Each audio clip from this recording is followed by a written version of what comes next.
El pájaro cantó al fuego, el fuego le dijo al agua que la miseria del hombre crece como la misma llama, que la miseria del hombre crece como la misma llama, se queman como papeles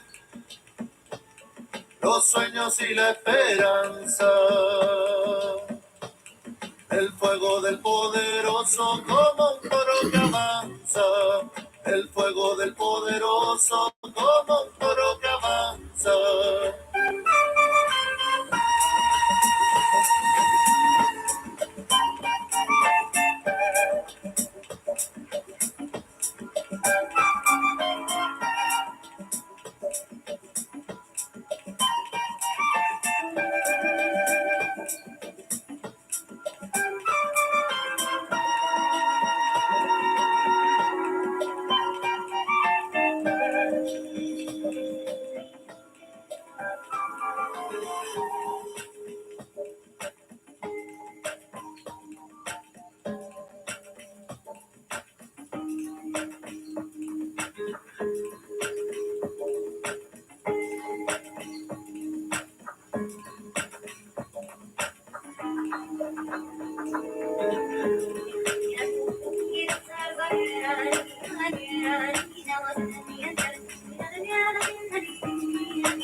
Hey there, my name is Neal. Welcome. Really full-heartedly, full with everything I have, my full being, my body and my soul, my energy. Welcome, welcome, welcome to the Experience Podcast. Welcome to right here, right now. And my name's Neal. Now, Neal is not who I am. Who I am is a multi-dimensional, infinite spiritual being that's expressing through a human body. And like what a what a long intro music. Um, that kind of a music is specifically a genre of music that's folk tronica, and for me, it sits inside of a larger genre that's trance music. And trance music um, does and accomplishes what it sounds like. It trance music allows a human or a soul in a human body to, through vibration and frequency, enter into a state of trance and be present and be conscious and be in trance. And um, um, athletes enter this state of trance and on occasion, and typically in an athletic setting, it's like called a state of flow. And so why am I speaking of that? Well, I'm speaking of this because in this video, I'm going to speak directly to um,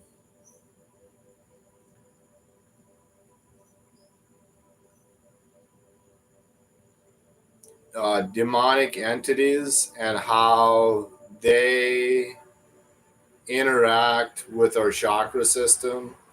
And by the end of this video, if you're here for the full duration, what you'll learn and what you'll see and what you'll have potential to step into as a recognition, as a as something tangible that can be navigated, is that how our vibration affects what we're tapping into, and how our vibration has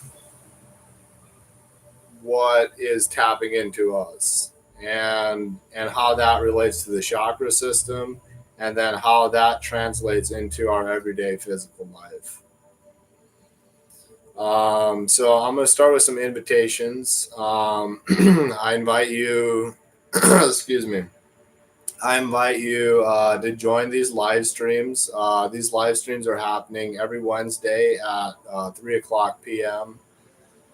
And that's Mountain Time. So in Central Standard Time, it's 4 o'clock p.m. And then I additionally invite you to join me Wednesdays at 5:30 Central Standard Time at Virtual Natural Balance Masterclass. And at Virtual Natural Balance Masterclass, I specifically offer an opportunity to practice being whole and complete through connecting, through networking, and through the giving and receiving of offers. So now, in this moment, right now, I'm here actually really warm. It is October the 30th, 2024. And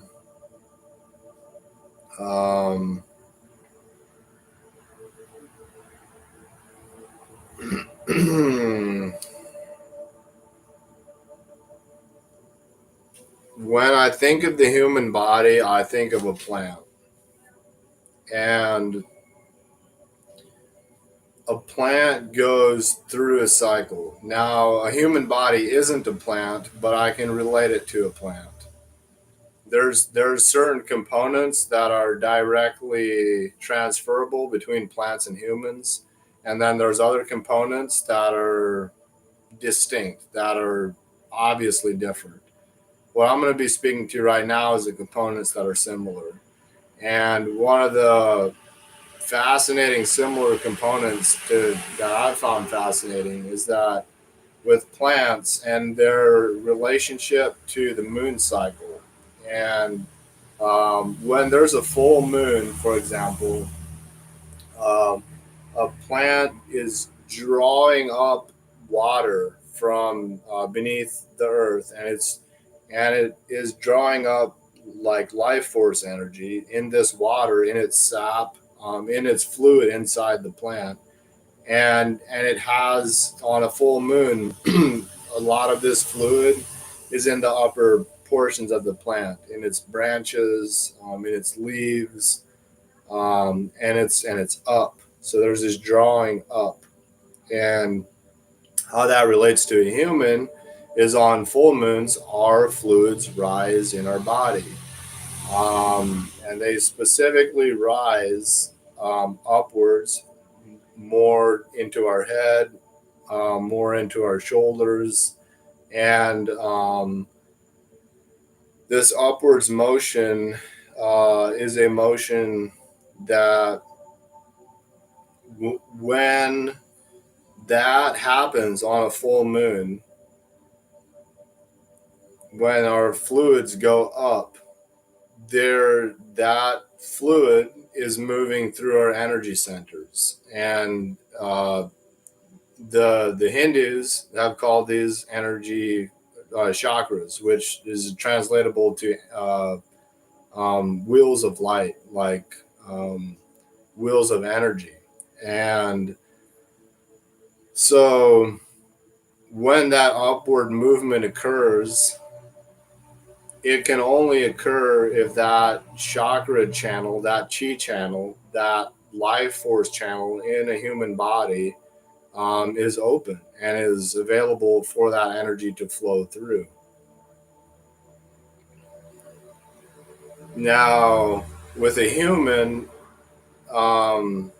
most of that energy will be like sexual energy coming from the root, and then moving upwards through the chakra system. All when a channel is completely operational, all the way up, rolling over the top of the head, and then moving back down the spine to rejoin the root. And so there's this oval circle of energy that's actually this way, where it's like going all the way up, rolling over the head, going down the spine, connecting with the root again, and then there's this cyclical motion of energy. And that cyclical motion of energy, when it is blocked, shows up as stagnation or congested or compressed or condensed energy in the body. And this will show up as ailments. Um, and so um, when and where that energy flow is in our body, in our system, directly affects our experience of what? Of reality, not of the truth. The truth is, well, actually, it does of the truth also, because this is not my belief. So, my belief is that unless this channel is actually fully functional, there's a degree of distortion and disconnection from fully experiencing the truth, or mostly experiencing the truth. I believe to fully experience the truth, it requires a transcendent of the physical vehicle. And so now with condensed and stagnant energy, um, when there's blocked or condensed or stagnant energy, let's say in the mid chest or even in the stomach region, the stomach region is related to emotions. So it's like this correlation of oftentimes in those lower centers, it's like related to anger, to anxiety, to depression, um, often there's like a wanting to feel safe, but feeling unsafe. And this is due to stagnant energy, blocked energy in the body. And fear is like common in these lower centers.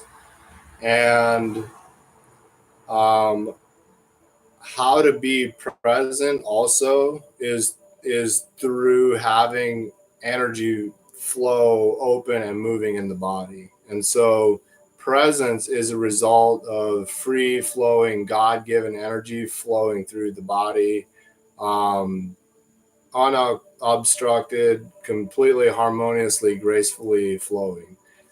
Now, when there are these condensed energies or these stagnant energies, that um, the matrix actually supports condensed and stagnant energy. And it seems counterintuitive, because in the matrix, in the consumeristic mind state, that's a mind state of specifically of like, it seems really fast, and the fastness, it's like the fast food, and it's the instant gratification. It's the like having something and then immediately getting a reward for it. And so, and that instant gratification is correlated with being in the lower centers, because after the instant gratification, after that gratification, there's like sometimes depression. There's sometimes feeling like angry, like, wow, it's just like so gratified just a moment ago, and now I feel like angry. And this is a result of like stagnant energy. Now, anger turned inwards can show up as cancer in the body. So this is where there's a correlation between stagnant energy, condensed energy, and physical ailments. And now, um, uh, with the throat, when the throat chakra, before that's opened, like it feels like being unexpressed. This is something I'm very familiar with. Um, there was a large portion of my life where I didn't feel heard. I didn't feel safe to express. I felt like misperceived. And it was a result of operating from these lower centers. Now, now, how demonic entities relate to this is that they, angelic entities or higher dimensional beings. So I'm actually now moving towards angelic for right now to give context to the demonic. So with angelic, with higher vibrational beings, they we have access to them. We have access to information that's beyond our brain. Like, we can tap into a greater field, or we can tap into God, literally, or we can tap into Jesus consciousness, or we can tap into just higher angelic beings that are beings of oneness, that are beings of infinite connection, that are beings here in support of the growth of collective humanity. And us tapping into those higher beings is being in a higher vibratory state, where we're vibrating at a frequency that is similar or close enough to theirs that they can merge with us. And now, um, with demonic beings, they can only attach to us and affect us, um, and us interact with them when we're in these lower vibratory states. And now, um, when I'm speaking to demonic beings and angelic beings, I'm also speaking to vibration and frequency. See, when I'm speaking to these things, I'm not speaking to them as being good or bad.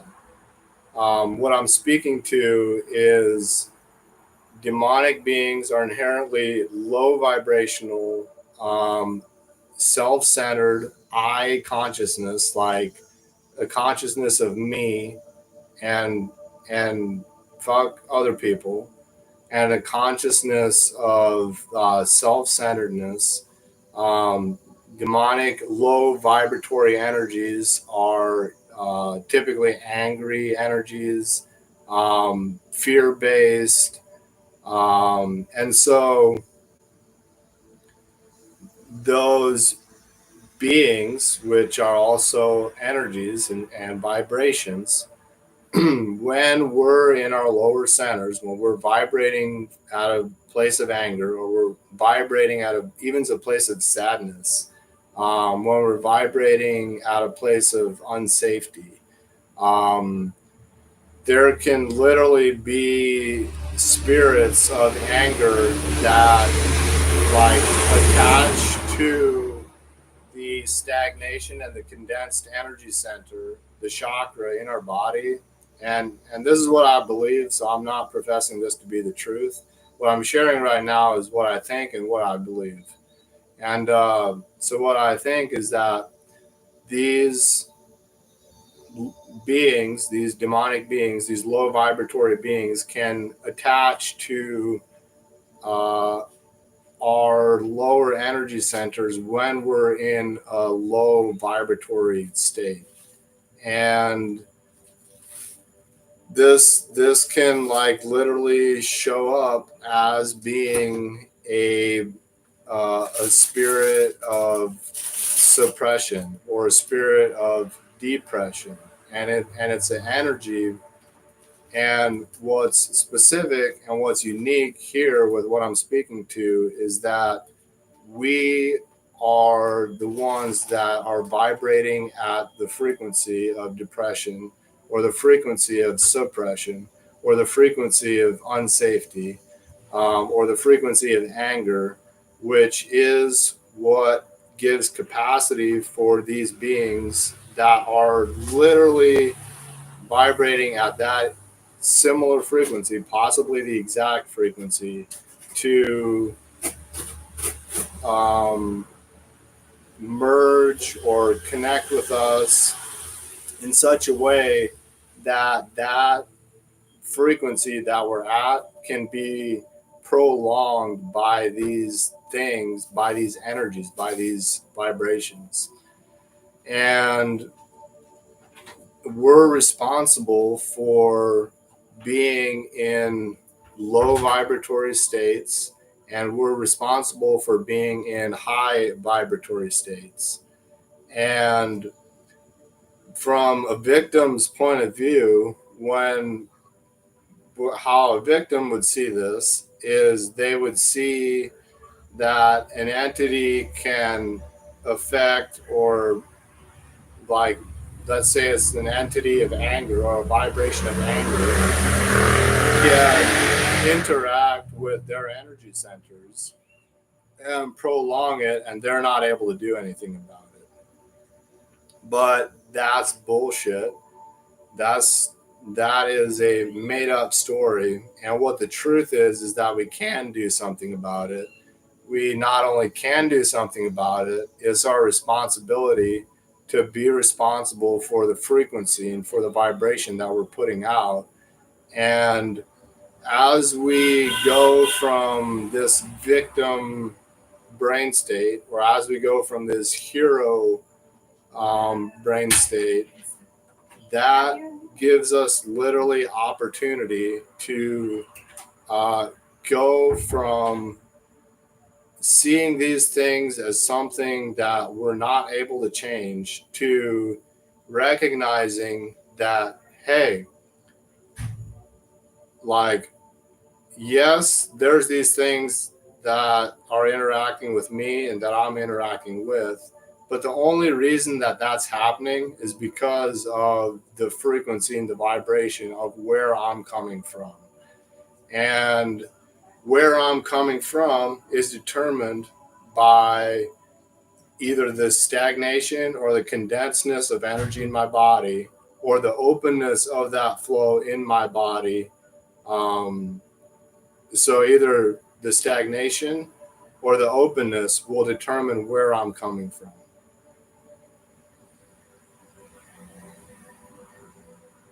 And that being said, how do I nurture that openness in these centers? This relates directly to present practices.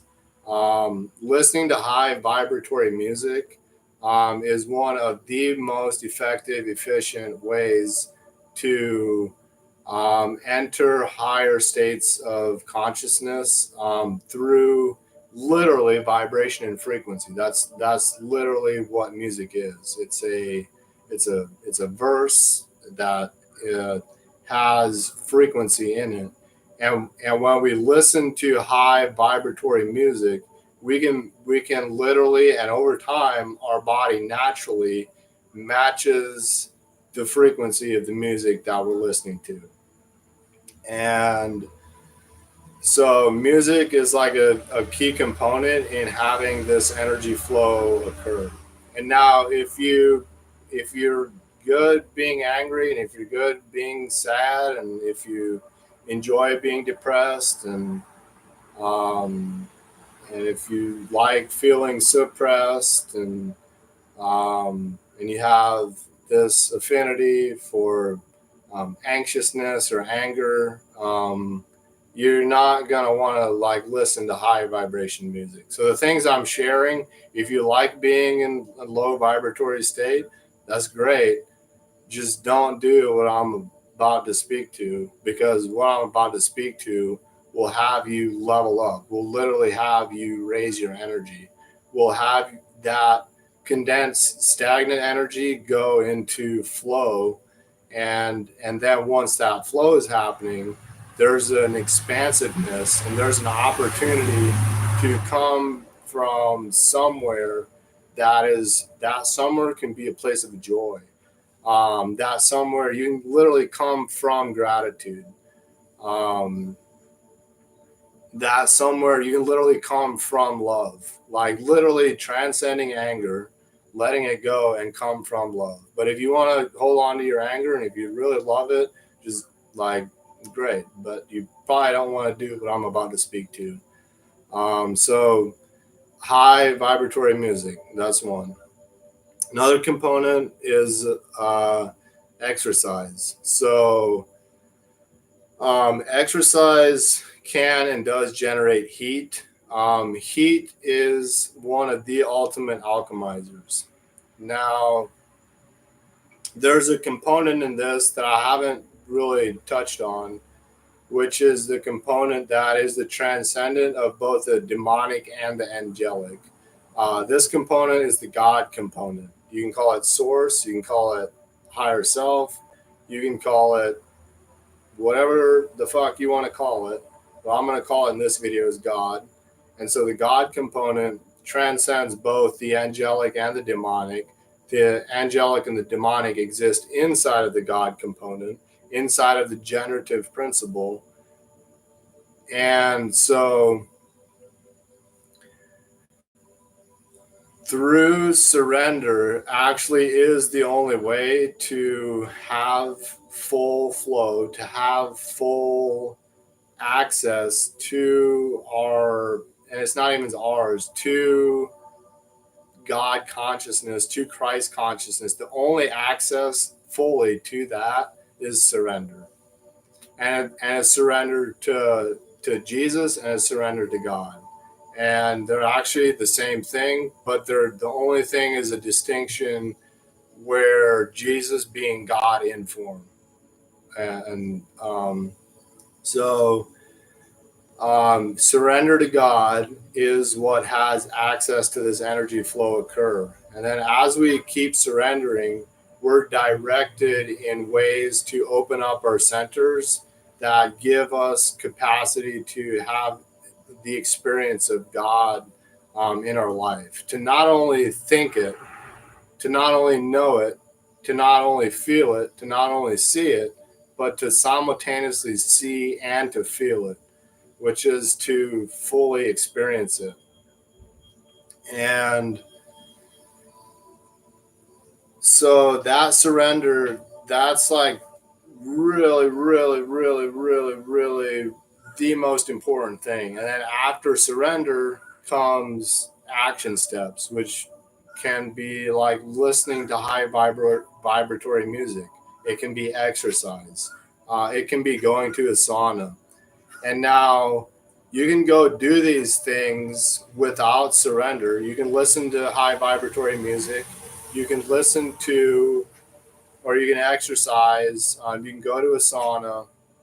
You can do these things without surrender. But what happens with when you're doing them without surrender is you're in this mind state of control, and control is of the lower centers. So when you're in control, even while you're doing these higher vibratory exercises and things, that component, you'll either need to let go of the control, or your state will be in a state of control even in a high vibratory environment.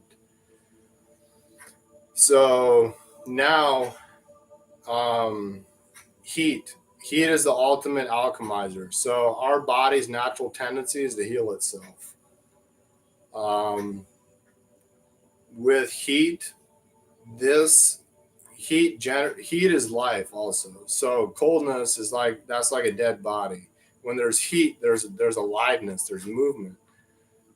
So heat is can be generated through exercise, and it also is like in a sauna or a steam room or some kind of thing like that. Also, when I think of heat, I think of like cooking food. So it's a changing of state. It's a changing of form.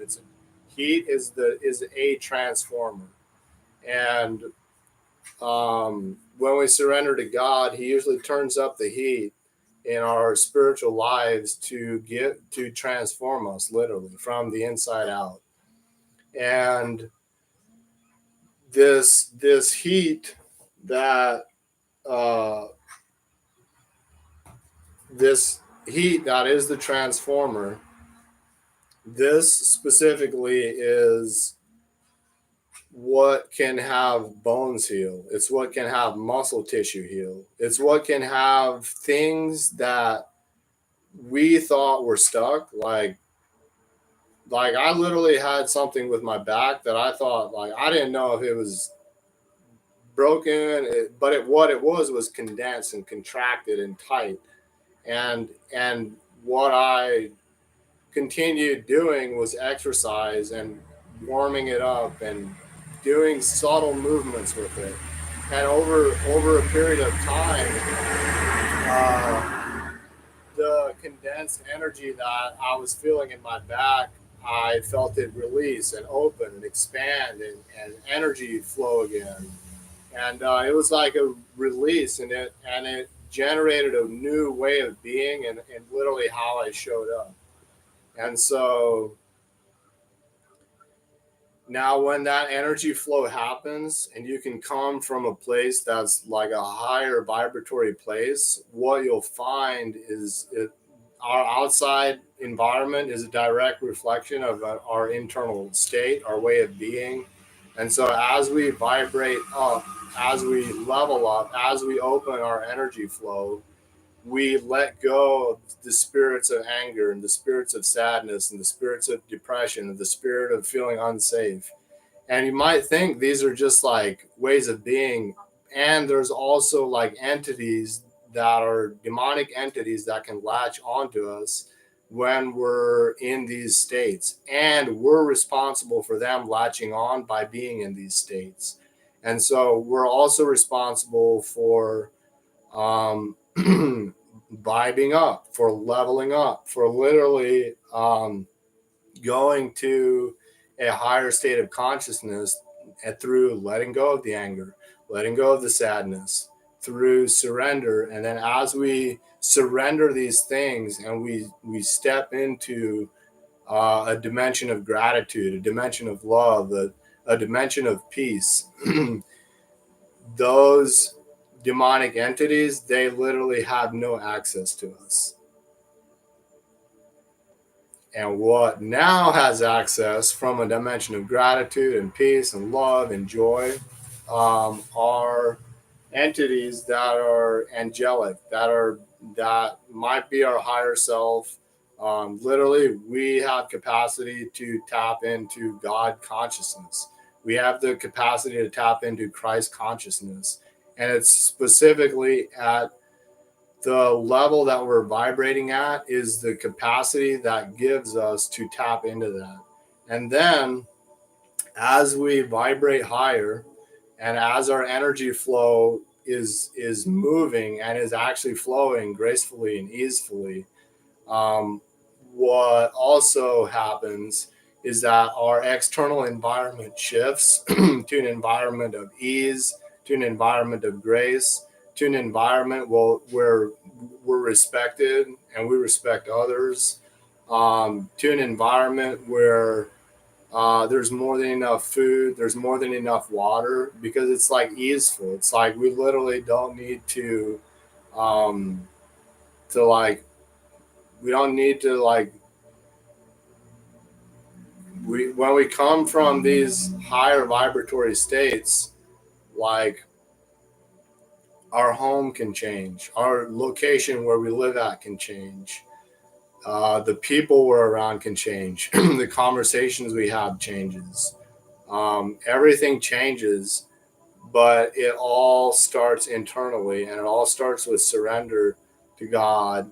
And through this surrender, um, and through actually investing into the well-being of this physical body, and through investing in the well-being of this physical body, um, we begin to open up. We begin to have this flow of energy, have this flow of literally divine inspiration, of creative potential that then comes through us.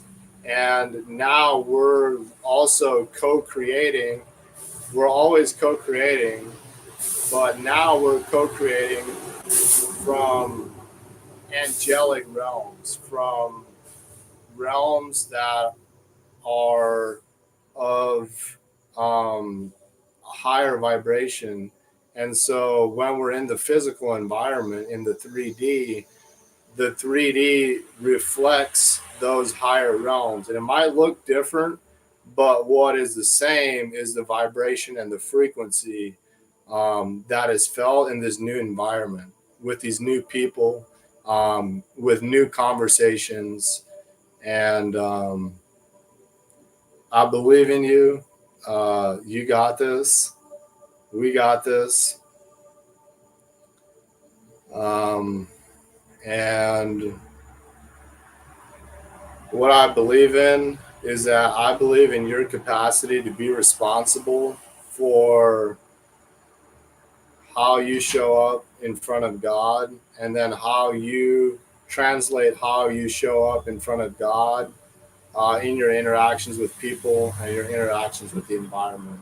And with that, I love you. I honor you. Thank you for your time and your attention. And where attention goes, energy flows. What am I focusing on? Peace.